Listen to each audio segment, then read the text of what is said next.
Halo, selamat pagi. Assalamualaikum warahmatullahi wabarakatuh. Teman-teman Technical Officer, semoga dalam keadaan sehat ya dan tetap semangat tentunya.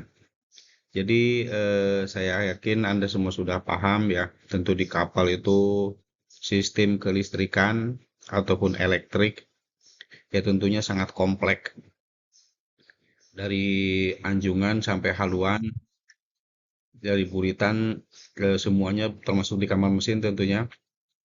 Beberapa peralatan permesinan digerakkan oleh sistem kelistrikan. Tentu peran Anda, peran teman-teman sebagai Technical Officer sangat dibutuhkan ya dan sangat berpengaruh tentunya dalam kesuksesan untuk menjaga agar kapal tetap dapat beroperasi dengan normal ataupun lancar. Anda bisa bayangkan di kamar mesin aja, tentu permesinan itu sangat kompleks. Ya, jadi ini yang kita lihat saat ini adalah tampilan daripada generator emergency yang digerakkan oleh mesin diesel. Mesin diesel sebagai tenaga penggeraknya dan tentu generator sebagai pembangkit tenaga listrik. Fungsi daripada generator emergency pun tentunya sangat besar ya, terutama ketika kapal blackout atau ketika mesin utama dari generator mengalami mati ya ataupun padam. Tentu peran daripada generator emergency sangat dibutuhkan sekali, terutama untuk sistem penerangan di kamar mesin. Dan ini merupakan salah satu persyaratan daripada aturan keselamatan ya. Dan juga di Syah Bandar pun demikian. Jadi ketika ada audit, saya yakin teman-teman dari ETO juga akan dilibatkan. Jadi peran daripada generator emergency ini tentunya sangat mempengaruhi kelayak lautan kapal. Bahkan kapal bisa dinyatakan tidak layak laut apabila dia tidak memiliki generator emergency. Nah, salah satu persyaratan apabila kapal itu tidak dilengkapi dengan generator emergency, maka kapal harus dilengkapi dengan baterai tentunya ya untuk penerangan darurat atau DC, penerangan emergency. Ini yang kebetulan genset ya, sistem genset. Nah, ada juga yang generator emergency terhubung ke fire farm ya, fire farm. Ini yang digerakkan oleh listrik JS ya, General Service Pump. Nah, umumnya harusnya generator emergency itu terhubung ke sistem pemadam darurat ya, sistem pemadam darurat. Karena ketika kapal itu mengalami kebakaran, maka generator emergency harus dapat berfungsi dan pompa pemadam kebakaran darurat pun demikian. Harusnya dapat difungsikan sebagai pemadam kebakaran.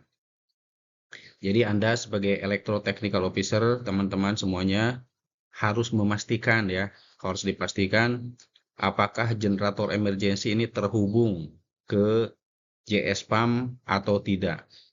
Karena ada kapal yang memang terhubung, ada juga yang tidak ya. Demikian, jadi tolong Anda pastikan betul apakah generator emergency ini terhubung ke pompa pemadam kebakaran darurat atau tidak. Nah, ini yang digerakkan oleh listrik ya, JS Pump yang digerakkan oleh listrik. Namun ada juga pompa pemadam kebakaran yang independen atau berdiri sendiri. Nah, ini yang benar. Ini yang biasanya terpisah ya, terpisah dari kamar mesin. Biasanya itu posisinya berada di luar. Sama saja dengan emergency generator tadi. Emergency generator pada umumnya ditempatkan di luar kamar mesin. Dan itu emergency generator harus dapat hidup secara otomatis ya. Maksimal 30 detik. 30 detik itu harus bisa hidup. Jadi itu adalah persyaratan, salah satu persyaratannya ketika generator utama blackout, maka generator emergency harus hidup running secara otomatis ya. Maka Anda harus pastikan switch-nya switch on ya, auto dan posisi remote atau auto, karena ketika blackout maka dia akan running dengan sendirinya. Di situ kan tentu ada auto relay ya.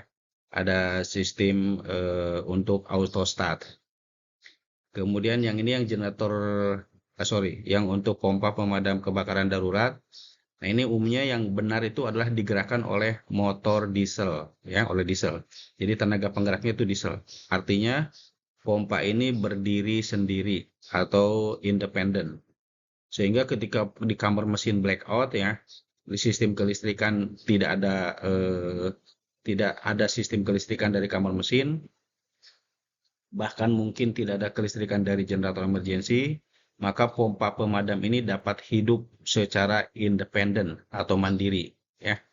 Dia mempunyai panel tersendiri, dia mempunyai tenaga penggerak tersendiri, dan tentunya pompa pemadam yang dapat menghisap dari laut. Anda harus pastikan semuanya ini. Jadi tolong teman-teman dari Electro-Technical Officer juga, karena Anda itu perannya sangat banyak, ya, sangat kompleks sekali. Yang emergency fire frame yang digerakkan oleh diesel. Kemudian tentu di kapal itu ada juga yang Anda ketahui, tentu ada anchor winch, ya, atau winch jangkar, itu yang menarik dan menurunkan jangkar. Ini pun tentu harus dapat dipastikan berfungsi dengan baik. Karena kalau kapal tidak dapat berlabuh jangkar, ya tentunya sangat berbahaya. Termasuk diantaranya ada cargo winch. Ada cargo winch atau ya berbagai windlass, ya. Ada cargo winch ini yang untuk menarik derek dan lain sebagainya. Ini pun tentu Anda harus pastikan. Ini semuanya digerakkan oleh sistem kelistrikan, ya. Jadi peran teman-teman Electro Technical Officer ini tentu sangat banyak. Dan bahkan biasanya kalau kapalnya itu besar, ya. Kalau kapalnya besar, biasanya ETO-nya itu bisa saja 2 orang. Ada yang senior, ada junior. Tapi tentunya menyesuaikan. Kalau kapalnya tidak terlalu besar, ya mungkin bisa saja sendiri. Tergantung kapal dan tergantung perusahaannya juga. Ada perusahaan yang efisiensi hanya pakai 1 orang saja. Tapi kalau kapal yang besar, ya mungkin bisa lebih dari 2 bahkan. Apalagi kalau rig, ya di rig, itu yang tentunya ETO-nya sangat banyak. Itu peluang untuk Anda semua. Ada juga mooring winch, ya. Ini pun tentu digerakkan oleh elektrik. Jadi semuanya Anda harus pastikan bahwa alat-alat tersebut berfungsi dengan benar, ya, dapat bergerak, dapat difungsikan untuk menarik ataupun menggulung tali. Demikian juga dengan sistem kemudi. Nah, ini sistem kemudi. Sistem kemudi ini juga bermacam-macam, ya. Anda ini yang sistemnya masih manual, driven gear, ya, yang digerakkan oleh gigi-gigi. Ada juga tentu yang sistem telemotor, ya. Ini semua Anda saya yakin paham. Ada juga sistem kemudi elektrohidrolik, ya. Nah, ini sistem kemudi yang tenaga penggeraknya itu tentu ada beberapa macam. Ada yang digunakan secara mekanik, yang tadi yang mekanik digerakkan secara manual, ya. Ada juga tentu yang digerakkan oleh tenaga penggeraknya itu uap atau steam. Ada juga yang menggunakan sistem kelistrikan dan juga ada elektrohidrolik. Nah, ini tentu kompleks sekali. Saya yakin Anda semuanya paham, ya, bahwa di kapal juga tentunya bermacam-macam. Ada yang menggunakan listrik, ada elektrohidrolik, dan lain sebagainya. Nah, demikian, ya. Semoga apa yang disampaikan bermanfaat, dan nanti semoga Anda juga selalu berperan yang baik untuk keselamatan pelayaran dalam menjaga dan mengantarkan barang, ya, dari satu tempat ke tempat lain. Selamat, semoga sukses selalu dalam lindungan Yang Maha Kuasa. Oke? Sukses. Assalamualaikum warahmatullahi wabarakatuh.